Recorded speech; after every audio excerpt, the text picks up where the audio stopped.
وہ چیزیں جن سے روزہ نہیں ٹوٹتا ان میں سر فہرست ایک بات تو یہ ہے کہ انجیکشن سے روزہ نہیں ٹوٹتا۔ بہت سارے لوگ مسئلے کا علم نہ ہونے کی وجہ سے جب انجیکشن وغیرہ لگوا لیتے ہیں اور یوں سمجھتے ہیں کہ روزہ ٹوٹ گیا،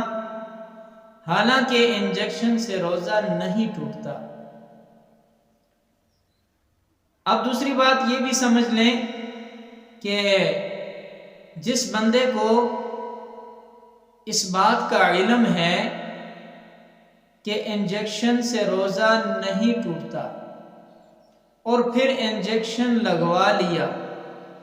لگانے کے بعد اس نے کچھ کھا پی لیا، تو یاد رکھیں قضا اور کفارہ دونوں لازم ہوں گے، اس لیے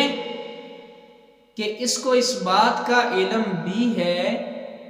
کہ انجیکشن سے روزہ نہیں ٹوٹتا، پھر بھی قصداً جان بوجھ کر انجیکشن لگوانے کے بعد کھانا بھی کھا لیا یا کچھ پی لیا، تو یاد رکھیں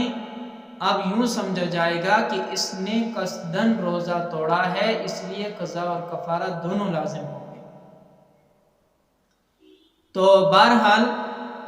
پہلی صورت تو یہ ہے کہ علم نہ ہو،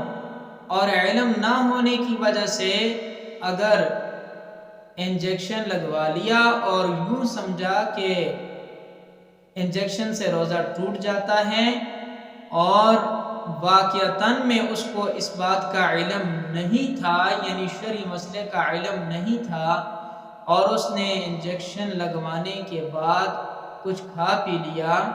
تو صرف اور صرف قضا لازم ہوگی چونکہ روزہ ٹوٹ گیا ہے،